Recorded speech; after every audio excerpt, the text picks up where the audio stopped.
யா ரப்பல் ஆலமீன். கண்ணியத்திற்கும் மிகுந்த மரியாதைக்கும் உரித்தான அல்லாஹுவின் நல்லடியார்களே,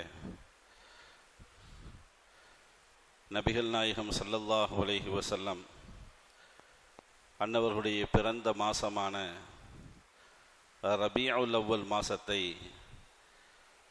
இன்று மகரிபிலிருந்து நாம் அடைய இருக்கின்றோம்.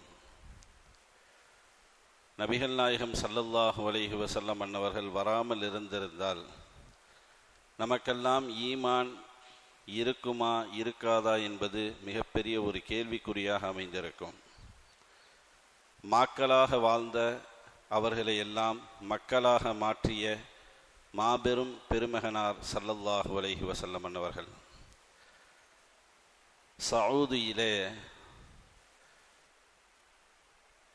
இன்ஃபர்மேஷன் டெக்னாலஜி துறையினுடைய அமைச்சராக இருந்த அப்துல்லாஹ் இப்னு அப்துல்லாஹ் என்று சொல்லக்கூடிய ஒரு நபர்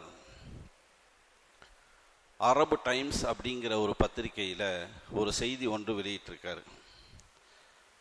அது என்ன தகவல், என்ன செய்தி அப்படின்னா, மீலாதின் மூலியமாக நபிகள் நாயகம் ஸல்லல்லாஹு அலைஹி வஸல்லம் அவர்களுடைய வாழ்க்கை வரலாறு, அவர்களுடைய சீரத், அவர்களுடைய சுன்னத்துக்கள், அவர்களுடைய சிறப்புகள், அவர்களுடைய மாண்புகள், இவைகளையெல்லாம் சீரத்தின் மூலியமாக, மீலாதின் மூலியமாக சவுதியை தவிர்த்து மற்ற எல்லா நாடுகளிலேயும் அவர்கள் குறித்து இந்த ரபீஉல் அவ்வல் மாசத்திலே மேடைகள் மீது ஏறி ஜும்ஆ மேடைகளிலே எழுத்துக்களாக புக்குகளாக பல தகவல்களை ரசூல் ஸல்லல்லாஹு அலைஹி வஸல்லம் அன்னவர்கள் குறித்து பேசப்படுகிறது, கேட்கப்படுகிறது, எழுதப்படுகிறது, சொல்லப்படுகிறது. அவர்களுடைய அந்தஸ்தை உயர்த்தப்படுகிறது இம்மாசத்திலே. ஆனால் நமது சவுதி அரேபியாவிலே நபி ஸல்லல்லாஹு அலைஹி வஸல்லம் அன்னவர்கள் குறித்து, அவருடைய வாழ்க்கை வரலாறு குறித்து எங்குமே பேசப்படுவதில்லை. இதனால் என்ன ஏற்படுகின்றது என்றால், இனி வளர்ந்து வரக்கூடிய இளைய தலைமுறை அத்துணை நபர்களுக்கும் ரசூல் ஸல்லல்லாஹு அலைஹி வஸல்லம் அன்னவர்கள் குறித்த வரலாற்று நிகழ்வுகள் எதுவுமே தெரியாத ஒரு சமூகமாக, ஒரு இளைய தலைமுறையாக உருவாகுகிறது என்பதை வருத்தத்துடன் தன்னுடைய பத்திரிகையிலே அவர் வெளிப்படுத்தி இருக்கின்றார். கண்ணியமான பெருமக்களே, நபி ஸல்லல்லாஹு அலைஹி வஸல்லம் அன்னவர்களை வருடம் முழுவதும் நாம் நினைவு கூறிக்கொண்டுதான் இருக்கின்றோம். இபாதத்தின் வழியாக, வணக்க வழிபாடின் வழியாக, எந்த பயானாக இருந்தாலும் சரி, மார்க்க சம்பந்தப்பட்ட எந்த விஷயமாக இருந்தாலும் சரி, ரசூல் ஸல்லல்லாஹு அலைஹி வஸல்லம் அன்னவர்களை தொடாமல் எந்த ஒரு பயான் நிகழ்வும் கிடையாது, எந்த ஒரு மார்க்க சொற்பொழிவும் கிடையாது. அந்த அளவிற்கு நபி ஸல்லல்லாஹு அலைஹி வஸல்லம் அன்னவர்களை வருடம் முழுவதும் நினைவு கூறிக்கொண்டே இருந்தாலும் கூட, ரபீஉல் அவ்வல் மாதம் அவர்கள் உதயமான மாதம் என்பதால் அம்மாசத்திலே கூடுதலாக அவர்கள் குறித்த பல்வேறு தகவல்களை நம் குழந்தைகளுக்கு சொல்லிக் கொடுப்பது நம் மீது தார்மீக கடமையாக இருக்கிறது. அவர்களுடைய வாழ்க்கை வரலாறுகளை பிஞ்சு நெஞ்சிலே விதைப்பது நம்முடைய தார்மீக கடமையாக இருக்கிறது. அப்படி விதைத்தால்தான் அந்த குழந்தை வளருகின்ற பொழுது சுன்னத்தை பேணி நபி ஸல்லல்லாஹு அலைஹி வஸல்லம் அவர்களுடைய வாழ்க்கை நெறிமுறைகளை உள்வாங்கி தன் வாழ்வாக அமைத்து கொண்டால் குழந்தைக்கு தெரிந்துவிடும். கணவன் மனைவி அவர்களுக்கு மத்தியில் உண்டான உறவுகள் எப்படி என்ற அந்த ஒழுக்கம் அவர்களுக்கு தெரியும். பிள்ளைகளுக்கு மத்தியிலே பெற்றோர்கள் எப்படி அவர்களுடைய வளர்த்து ஆளாக்க வேண்டும் என்ற அந்த ஒழுக்கம் அவர்களுக்கு தெரியும். அரசியல் எப்படி செய்ய வேண்டும் என்ற அந்த அரசியல் ஆளுமை என்ற அந்த ஒழுக்க நெறிமுறைகள் அப்பொழுது அவர்களுக்கு தெரிய வரும். இதுபோன்று எத்தனை துறைகள் உலகத்திலே இருக்கின்றதோ அத்துணை துறைகளுக்கும் ஒரு சிறந்த வழிகாட்டியாக நமது நாயகம் ஸல்லல்லாஹு அலைஹி வஸல்லம் அவர்கள் இருக்கிறார்கள் என்பதை நாம் பார்க்கின்றோம். கண்ணியமான பெருமக்களே, ஒரு சினிமா நடிகரை அறிந்து வைத்திருக்கின்றோம். ஒரு சினிமா நடிகரை அறிந்து வைத்து அவனுடைய டேட் ஆஃப் பர்த் நமக்கு தெரிகிறது, அவனுக்கு பிறந்த நாள் கொண்டாடப்படுகிறது, அவனுடைய எல்லா விஷயங்களையும் நாம் அறிந்து வைத்திருக்கின்றோம். எப்படி முடிவெட்டுவான், என்ன ஆடை அணிவான், அவனுக்கு எத்தனை குழந்தைகள், அவனுக்கு எத்தனை மனைவிகள், அவனுடைய பெற்றோர்கள் யார் என்பதையெல்லாம் முழுவதுமாக அறிந்திருக்கக்கூடிய நாம், ஒரு கிரிக்கெட் பிளேயர்னுடைய அனைத்து டீட்டெயில்ஸ்களையும் அறிந்து வைத்திருக்கக்கூடிய நாம், ஒரு கால்பந்து வீரருடைய அனைத்து விதமான அவர்கள் சார்ந்த அனைத்து விஷயங்களையும் தெரிந்து வைத்திருக்கக்கூடிய நாம், இதைவிட தாண்டி ஒருபுறம் சொல்ல வேண்டும் என்றால் தன்னுடைய அரசியல் தலைவர்களை நாம் தெரிந்து வைத்திருக்கின்றோம். தன்னுடைய அரசியல் தலைவராக இருப்பவர் அவருடைய எல்லா விஷயங்களையும் நாம் அறிந்து வைத்திருக்கின்றோம். ஒரு தொண்டனிடத்தில் உன் தலைவனை பற்றி கூறு என்று சொன்னால் அவன் அடுக்கடுக்காக வரிசையாக அவன் சொல்லுவான். என் தலைவன் இத்தனை உயரம், இவ்வளவு வெயிட்டு, அவனுடைய நிறம் இப்படி, அவன் இங்கு பிறந்தான், இங்கு வாழ்ந்தான், இன்ன படித்தான், எல்லா விஷயங்களையும் தெரிந்து வைத்திருக்கக்கூடிய நாம், அகிலத்தை படைத்து பரிபாலிக்கக்கூடிய ரஹ்மான், உலகத்திற்கெல்லாம் ரஹ்மத்தாக அனுப்பிய நமது நாயகம் முஹம்மது நபி ஸல்லல்லாஹு அலைஹி வஸல்லம் அவர்களை தெரிந்து வைக்கும் விஷயத்திலே நாம் சற்று பலகீனமாக நாம் இருக்கின்றோம் என்றுதான் நாம் சொல்ல வேண்டும். ரசூல் ஸல்லல்லாஹு அலைஹி வஸல்லம் அன்னவர்களை நாம் விளங்க வேண்டும். அவர்கள் யார் என்பதை நாம் புரிந்து கொள்ள வேண்டும். அவர்களுடைய மகத்துவம் என்ன என்பதை நாம் உள்வாங்க வேண்டும். அவர்களுக்கு அல்லாஹ் கொடுத்த கண்ணியம் எவ்வளவு என்பதை நாம் பார்க்க வேண்டும். குர்ஆன் எப்படியெல்லாம் ரசூலுல்லாஹ் குறித்து குர்ஆன் பேசுகிறது என்பதை நாம் உள்வாங்கிக் கொள்ள வேண்டும். எல்லா விஷயங்களையும் தெரிந்தால்தான் குர்ஆனுக்கே நாம் விளக்கம் சொல்ல முடியும். கலிமால 2 அம்சம் இருக்கு. நாம் மொழிந்திருக்கக்கூடிய கலிமால ஒன்று லா இலாஹ இல்லல்லாஹ், இன்னும் முஹம்மது ரசூலுல்லாஹ். லா இலாஹ இல்லல்லாஹ் வணங்குவதற்கு தகுதியானவன் அல்லாஹ்வை தவிர வேறு யாரும் இல்லை. முஹம்மது ரசூலுல்லாஹ் அல்லாஹ்வினுடைய தூதுவராக முஹம்மது நபி ஸல்லல்லாஹு அலைஹி வஸல்லம் அவர்கள் இருக்கின்றார்கள். இந்த 2 பொருளையும் உள்ளடக்கியது தான் கலிமா. இந்த கலிமால ஒருவர் லா இலாஹ இல்லல்லாஹுவை மட்டும் ஏற்றுக்கொண்டு முஹம்மது ரசூலுல்லாஹுவை நான் சொல்ல மாட்டேன் என்று சொன்னால் அவன் காஃபிர், அவன் முஸ்லிம் அல்ல. இன்னொருவன் சொல்லுவான், நான் முஹம்மது ரசூலுல்லாஹுவை மட்டும் ஏற்றுக்கொண்டேன், லா இலாஹ இல்லல்லாஹுவை நான் விட்டுவிட்டேன் என்று சொன்னாலும் அவன் காஃபிர். இப்ப 2இல் ஒன்றை விட்டால் கூட அவன் காஃபிர். அப்ப 2மே சேர்ந்து ஒருவன் முடிய வேண்டும் என்றால் ரசூலுல்லாஹி ஸல்லல்லாஹு அலைஹி வஸல்லம் அன்னவர்களை முதலிலே படிக்க வேண்டும். அவர்களை படித்தால்தான் குர்ஆனையே நம்மால் விளங்க முடியும் என்பதை நாம் பார்க்கின்றோம். அல்லாஹ் ஜல்லஷானஹு தஆலா திருமறையிலே அதைத்தான் சொல்லுவான், அம்லம் யஅரிஃபு ரசூலஹும், உங்களுடைய ரசூலை நீங்கள் முதலிலே தெரிந்து கொள்ளுங்கள் என்று அல்லாஹ் சொல்றான். அந்த ஆயத்தினுடைய இறுதியிலே அல்லாஹ் இப்படி முடிக்கின்றான், ஃபஹும் லஹு முன்கிரோன், அவர்களை தெரியாதவர்கள் ரசூலுல்லாஹுவை வெறுக்கக்கூடியவர்களாக மறுக்கக்கூடியவர்களாக அவர்கள் இருக்கின்றார்கள் என்பதாக அல்லாஹ் சொல்லுவான். அப்ப நபிகள் நாயகம் ஸல்லல்லாஹு அலைஹி வஸல்லம் அவர்களுடைய பரம்பரை, அவர்களுடைய பிறந்த இடம், அவர்களுக்கு அல்லாஹ் வழங்கிய மொழி பாஷை, அவர்களை அல்லாஹ் எந்த கோத்திரத்திலிருந்து அல்லாஹ் தேர்வு செய்தான், அவர்களுக்கு எப்படிப்பட்ட பெற்றோர்களை அல்லாஹ் கொடுத்தான், எப்படிப்பட்ட பாரம்பரியத்தை அல்லாஹ் கொடுத்தான், எத்தனை மனைவிமார்கள், எத்தனை குழந்தைகள், அந்த குழந்தைகளில் எத்தனை ஆண் எத்தனை பெண், யாருக்கெல்லாம் அந்த குழந்தைகள் எந்த மனைவிக்கு பிறந்தார்கள் என்ற விஷயங்களை எல்லாம் அறிந்து வைத்திருப்பது ஒவ்வொரு முஃமினுடைய தார்மீக கடமையாக இருக்கிறது. அல்லாஹ் திருமறையில அழகாக ஒரு ஆயத்திலே சொல்லுவான், நபியே நாயகமே அவரிடத்துல நீங்க இப்படி கேளுங்க, அந்த மக்களிடத்துல நீங்க இப்படி கேளுங்க. எப்படி? லகத் லபிஸ்து ஃபீக்கும் உம்ரம் மின் கப்லி, எனக்கு நபித்துவம் கிடைப்பதற்கு முன்னால் 40 ஆண்டுகள் உங்களோடு நான் பயணித்திருக்கின்றேன். எத்தனை வருஷம்? 40 வருஷம் உங்களோட பயணிச்சிருக்கேன். நபித்துவம் 40வது வயசுல தான் கிடைச்சிச்சு. என் குறித்து ஒரு கரையை உங்களால் சொல்ல முடியுமா? ஒரு அழுக்கை நீங்கள் உங்களால் சொல்ல முடியுமா? ஒரு தவறை உங்களால் சொல்ல முடியுமா? யாராவது இப்படி கேட்க முடியுமாங்க? நெஞ்சில கை வச்சு யாருமே இந்த கேள்வியை கேட்க முடியாது. அல்லாஹ் சொல்றான், நபியே நாயகமே இந்த கேள்வியை நீங்க கேளுங்க. லகத் லபிஸ்து ஃபீக்கும் உம்ரம் மின் கப்லி, 40 வருஷம் உங்களோடு நான் பயணிச்சிருக்கேன், என் குறித்து ஏதாவது ஒரு சின்ன தவறை நீங்கள் சுட்டிக்காட்டுங்கள் என்று பிரகடனப்படுத்தும் பொழுது எல்லா குஃபார்களும் எல்லா முஷ்ரிக்கீன்களும் சொன்ன வார்த்தை என்ன தெரியுமா? நீங்கள் சாதிக், நீங்கள் உண்மையாளர்.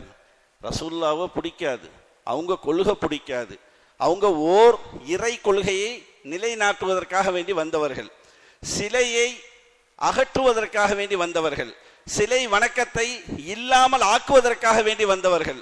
அப்படிப்பட்ட ரசூலுல்லாஹி ஸல்லல்லாஹு அலைஹி வஸல்லம் அன்னவருடைய எதிரியாக இருப்பவர்கள் எல்லாம் சொன்னார்கள், நீங்கள் சாதிக், நீங்கள் உண்மையாளர். அப்ப எப்படி அவங்க மக்களோடு பழகி இருப்பார்கள்? நீங்கள் அமீன், நீங்கள் நம்பிக்கையாளர் என்று சொன்னார்கள். 2 பட்டம் கொடுத்தார்கள். அந்த 2 பட்டமும் முஸ்லிம்கள் கொடுக்கவில்லை, காஃபிர்கள் கொடுத்தார்கள், முஷ்ரிக்கீன்கள் கொடுத்தார்கள். அதைத்தான் அல்லாஹ் ஜல்லஷானஹு தஆலா திருமறையிலே சொல்லுவான், நபியே நாயகமே, வ இன்னக லஅலா ஹுலுகின் அதீம், நீங்கள் மகத்தான நற்குணத்திலே நீங்கள் படைக்கப்பட்டிருக்கின்றீர்கள், அனுப்பப்பட்டிருக்கின்றீர்கள் என்பதாக அல்லாஹ் ஜல்லஷானஹு தஆலா சொல்றான். நற்குணம் நிறைய நற்குணங்கள் இருக்கு. அதுல மிக முக்கியமான நற்குணங்கள் 3. 1 ஹசன், 2 கரீம், 3 அதீம். இந்த 3 நற்குணம் இருக்கு. இந்த ஹசன் அப்படிங்கிற நற்குணம் என்ன தெரியுமா? ஒருவர் உபகாரம் செய்தால் அவருக்கு அவர் பிரதி உபகாரம் செய்வார். நல்லா கேட்டுக்கிட்டே வாங்க.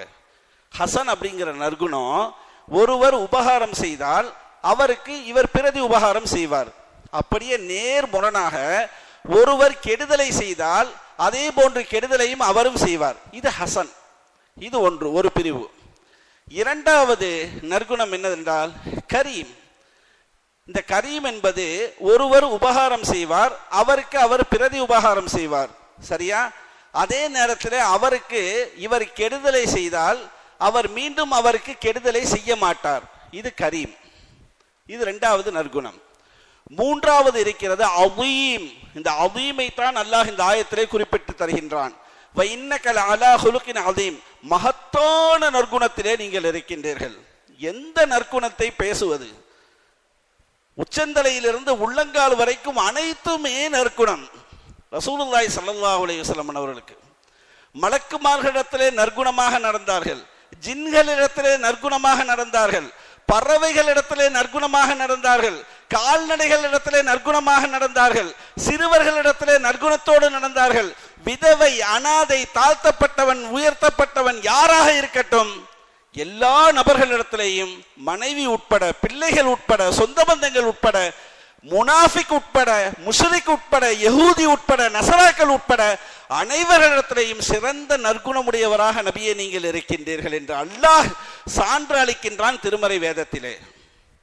நான் 2 நற்குணத்தை பத்தி சொன்னேன். 3வது ஒன்று அதீம்.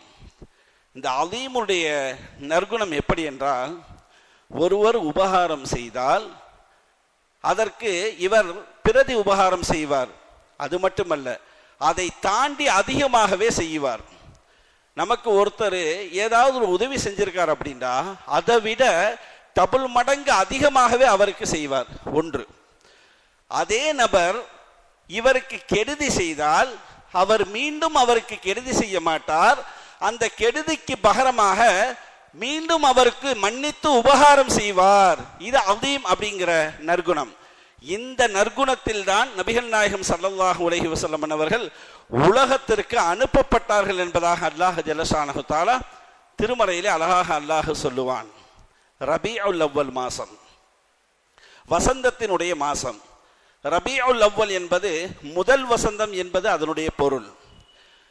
எப்படி முதல் வசந்தம் என்ற அந்த பொருள் அந்த வார்த்தைக்கு அழகாக அமைந்ததோ அதுபோன்று நபிகள் நாயகம் ஸல்லல்லாஹு அலைஹி வஸல்லம் அன்னவர்கள் இந்த உலகத்திற்கு வந்ததால் அனைத்துமே வசந்தமாக மாறிவிட்டது. அனைத்துமே எதுவாக மாறிடுச்சு? வசந்தமாக மாறிவிட்டது.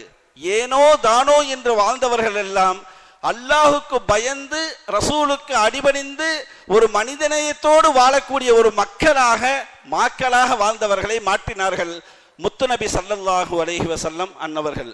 பெண்களுக்குண்டான உரிமைகளை வாங்கி கொடுத்தார்கள் முத்துநபி ஸல்லல்லாஹு அலைஹி வஸல்லம் அவர்கள். உயிரோடு பெண் குழந்தையை பிதைத்த அந்த நபர்களை, அரபியர்களை மிகப்பெரிய ஈமானுக்கு சொந்தக்காரர்களாக ஆக்கினார்கள் நமது நாயகம் ஸல்லல்லாஹு அலைஹி வஸல்லம் அவர்கள். இப்படி வரிசையாக அடுக்கிக் கொண்டே செல்லலாம். அல்லாஹ் நமக்கு எத்தனையோ நிஅமத்து நமக்கு கொடுத்திருக்கான். அல்லாஹ்வினுடைய நிஅமத்தை வயின் தஅத்து நிஅமத்தல்லாஹி லா துஹ்ஸூஹாங்கறான்ல. நான் உங்களுக்கு கொடுத்த நிஅமத்தை உங்களால் எண்ணி முடிக்க முடியாது என்பதாக அல்லாஹ் சொல்றான். அந்த அடிப்படையில் நிஅமத்துக்களில் ஆகச் சிறந்த நிஅமத் எது என்பதாக நாம் தேடி பார்த்தால் ரசூலுல்லாஹி ஸல்லல்லாஹு அலைஹி வஸல்லம் என்ற நமது நபி முஹம்மது நபி ஸல்லல்லாஹு அலைஹி வஸல்லம் அன்னவர்கள் தான் ஆகச் சிறந்த நிஅமத் என்பதாக குர்ஆனும் ஹதீஸும் நமக்கு சொல்லித் தருகிறது. அதனால்தான் நபிகள் நாயகத்திற்கு ஒரு புகைப்படம் கிடையாது. அதனால்தான் நபிகள் நாயகத்திற்கு ஒரு ஊர் வரைந்தாலும் அவர் கண்டிப்பாக உலகத்திலே அழிக்கப்படுவார். அதே போன்று ஒரு உருவ பொம்மை செய்தாலும் சரி உலகத்தால் எதிர்க்கப்பட்டு அவரும் அழிக்கப்படுவார். எதுவுமே இல்லாத ஒரு ரசூலை நமக்கு முன்னால் வாழ்ந்த மக்கள் எல்லாம் நபிமார்களை நேரடியாக பார்த்தார்கள். எத்தனை நபிமார்கள் வந்தாங்களோ அத்துணை நபிமார்களையும் நேரடியாக பார்த்தார்கள். நம்ம நேரடியா பார்க்கல. நேரடியா பார்க்காமலே நம்முடைய உள்ளத்திலிருந்து ஈமானை யாராலும் அசைத்து கூட பார்க்க முடியாது. அப்படிப்பட்ட ஸ்ட்ராங்கான அஸ்திவாரத்தை போட்டுவிட்டு சென்றவர்கள் நமது நாயகம் ஸல்லல்லாஹு அலைஹி வஸல்லம் அன்னவர்கள் என்பதை நாம் புரிந்து கொள்ள வேண்டும். கண்ணியமான பெருமக்களே, அந்த ரசூல் ஸல்லல்லாஹு அலைஹி வஸல்லம் அன்னவருடைய பிறந்த மாதமாக ரபியுல் அவ்வல் மாதம் இன்று மகரிபிலிருந்து துவங்குகிறது. அல்லாஹ் ஜல்லஷானஹு தஆலா அவர்கள் வருவகைக்கு முன்னால் நடந்த 2 நிகழ்வுகளை சொல்லி நான் நிறைவுக்கு வருகின்றேன். மக்காவுல நடந்த 2 நிகழ்வு. அந்த 2 நிகழ்வுமே நபிகள் நாயகம் ஸல்லல்லாஹு அலைஹி வஸல்லம் அன்னவருடைய வருகைக்கு முன்னால் அல்லாஹ் ஏற்பாடு செய்த பல்வேறு ஏற்பாடுகளில் மிக முக்கியமான அந்த 2.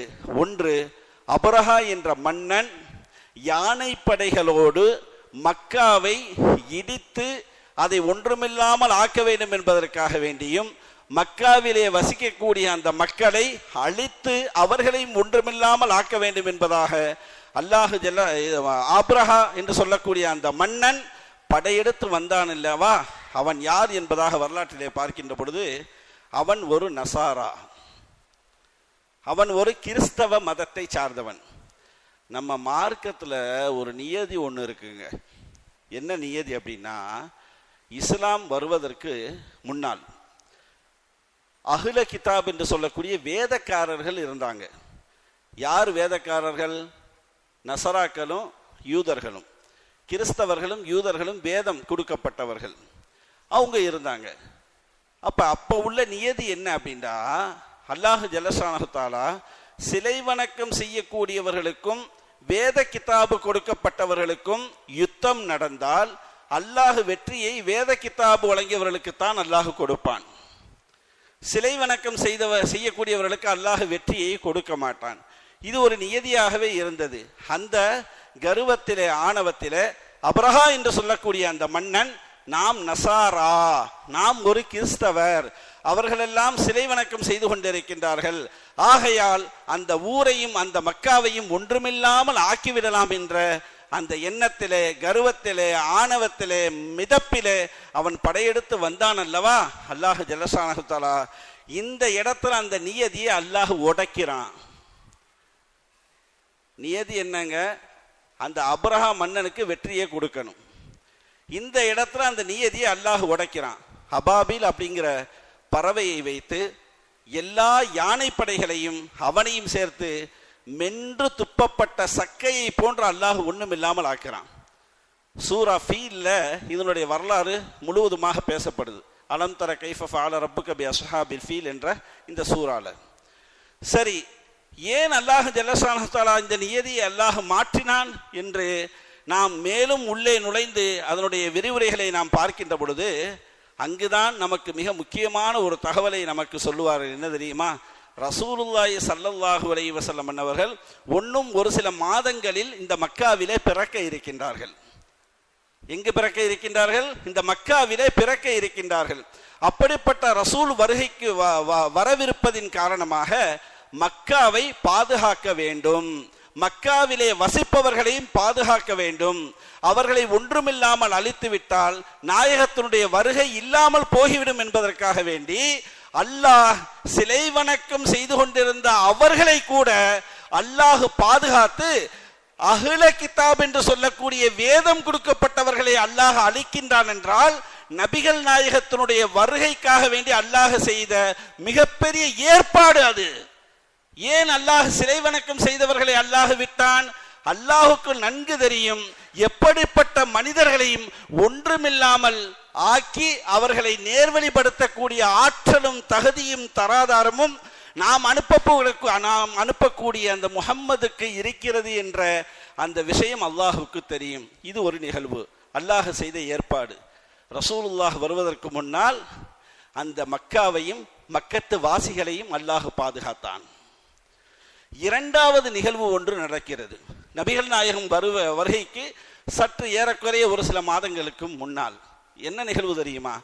இஸ்மாயில் அலைஹிஸ்ஸலாத்து வஸ்ஸலாம் அவருடைய காலத்துல ஜம்சம் நீர் அந்த கிணறு மூடப்பட்டு இருந்த இடம் இல்லாமல் ஆக்கப்பட்டு விட்டது.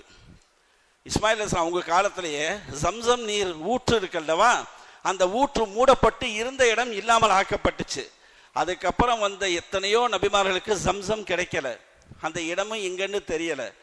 அப்படிப்பட்ட ஒரு சூழல்ல அல்லாஹ் ஜல்லஷானஹு தஆலா நபிகள் நாயகம் ஸல்லல்லாஹு அலைஹி வஸல்லம் அவருடைய பாட்டனார் அப்துல் முத்தலிப் அவர்களுக்கு அல்லாஹ் கனவிலே இடத்தை காண்பித்து அந்த இடத்திற்கு சென்று அங்கு நீங்கள் அதை தோண்டி ஜம்சமை நீங்கள் வெளியிலே எடுங்கள் என்பதாக அல்லாஹ் கனவிலே செய்தி அறிவிக்கின்றான்.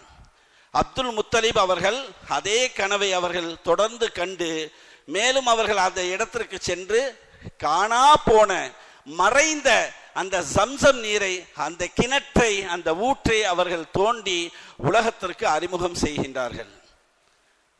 இந்த நிகழ்வின் மூலியமாக அல்லாஹ் நமக்கு சொல்ல வரக்கூடிய செய்தி என்ன தெரியுமா? ஜம்சம் எப்படி மறைக்கப்பட்டு மீண்டும் வெளியிலே வரப்பட்டு அந்த ஜம்சம் நீர் உலகத்திலே இருக்கக்கூடிய மூளை முடிச்செல்லாம் அது சென்று எல்லா மக்களுக்கும் அது சென்றடைகிறதோ, அதுபோன்று அப்துல் முத்தலிபே, உன்னுடைய மடியிலே ஒரு குழந்தை தவள இருக்கிறது, உன்னுடைய மடியிலே ஒரு குழந்தை வந்து பிறந்து விளைவிக்கிறது. ஜம்சம் நீர் மூளை முடுக்கெல்லாம் சென்று எல்லாருக்கும் பயன் கொடுப்பதை போன்று அந்த குழந்தை உலகத்தில் உள்ள அனைத்து மக்களுக்கும் அருளை அன்பளிப்பாக பரிசாக, ஏகத்துவத்தை அன்பளிப்பாக பரிசாக, எல்லா நற்குணங்களையும் அன்பளிப்பாக பரிசாக அந்த குழந்தை கொடுக்கும் என்ற தகவலை அல்லாஹ் ஜல்லஷானஹு தஆலா இரண்டாவது ஏற்பாடாக நபிகள் நாயகம் ஸல்லல்லாஹு அலைஹி வஸல்லம் அவர்களுக்கு இரண்டு ஏற்பாட்டை அல்லாஹ் ஜல்லஷானஹு தஆலா செய்கின்றான் என்பதை நாம் பார்க்கின்றோம். அப்படிப்பட்ட ரசூலுல்லாஹி ஸல்லல்லாஹு அலைஹி வஸல்லம் அவருடைய பிறந்த மாதமான இந்த ரபீஉல் அவ்வல் மாதம், இந்த மாசத்திலே நபிகள் நாயகம் ஸல்லல்லாஹு அலைஹி வஸல்லம் அவருடைய வாழ்க்கை வரலாறை நாம் படிக்க வேண்டும். அவர்கள் வார்த்தெடுத்த அந்த சஹாபாக்களுடைய வாழ்க்கை வரலாறை நாம் படிக்க வேண்டும். பேசிக்காவது நமக்கு தெரியணும். நபிகள் நாயகம் எங்கு பிறந்தார்கள், அவருடைய பெற்றோர்கள் யார், அவருடைய மனைவிமார்கள் எத்தனை பேர், அவருடைய பிள்ளைகள் எத்தனை பேர், அவருடைய பெயர்கள் என்ன, இது போன்ற அடிப்படை விஷயங்களை நாம் தெரிந்து கொள்ள வேண்டும். ஒருத்தர் கேட்டாரு, நம்மள்கிட்ட கேட்டாரு, ஒரு சிலை வணக்கம் செய்யக்கூடிய அல்லது மாற்று மத சகோதரராக இருக்கக்கூடிய ஒருவருக்கு இந்த இஸ்லாத்தை தாவாவை எப்படி நம்ம அவங்களுக்கு சொல்றது, களிமா, ஜக்காத்து, நோன்பு அதெல்லாம் சொன்னா அவங்களுக்கு புரியாது. அவங்க ஆசைப்படுறாங்க, அந்த ஆசையை உருவாக்க வேண்டும் என்றால், அவர்கள் பிரியப்பட்டு இஸ்லாத்திற்குள்ளே வர வேண்டும் என்றால் என்ன செய்வது என்பதாக கேட்கின்ற பொழுது நாம் அவருக்கு சொன்னோம், உமர் பின் கத்தாப் ரலியல்லாஹு தஆலா அவருடைய வாழ்க்கை சரிதை வரலாற்று புக்கை மட்டும் அவருடைய கையிலே வாங்கி கொடுங்கள் என்று சொன்னோம். வேற ஒன்றும் தேவையில்லை. உமர் பின் கத்தாப் ரலியல்லாஹு தஆலா அவர்கள் நபிகள் நாயகத்தினுடைய அனைத்து சுன்னத்துக்களையும் அடிபெறாமல் எப்படி அவர்கள் பின்பற்றி வாழ்ந்து வழிகாட்டினார்கள், நபிகள் நாயகத்தினுடைய கண்ணியத்தை மகத்துவத்தை எப்படி பாதுகாத்தார்கள், குர்ஆனுடைய மகத்துவம் என்ன என்பதை மட்டும் நீங்கள் அந்த கிதாபை புக்கை நீங்கள் வாங்கி கொடுங்கள். அதை படித்து முடித்து விட்டால், உமர் ரலியல்லாஹு தஆலா அன்ஹு அவர்கள் இஸ்லாத்திற்கு வரும் பொழுது குர்ஆனுடைய 2-3 ஒரு 10 ஆயத்துக்களை ஓதி அவர்கள் இஸ்லாத்திற்கு வந்தார்கள் அல்லவா, அந்த ஓதுதலினுடைய பவரை அவர்களுடைய வாழ்க்கை வரலாறு யாரெல்லாம் அதை படிக்கின்றார்களோ அவர்களுக்கு கொடுக்கும் என்பதாக நாம் சொன்னோம். அந்த அளவிற்கு நபிகள் நாயகம் ஸல்லல்லாஹு அலைஹி வஸல்லம் அவர்கள் ஒரு மகத்தான ஒரு மனிதராக, எல்லா துறைகளுக்கும் அழகான வழிகாட்டியாக இந்த உலகத்திலே இருந்த அந்த ரசூலை நாம் கண்ணியப்படுத்துவோம். அதிகமாக அவர்கள் மீது நாம் ஸலவாத் ஓதுவோம். அவர்களை சுன்னத்துக்களை முழுமையாக பின்பற்றி வாழக்கூடிய நத்தௌஃபீக்கை அல்லாஹ்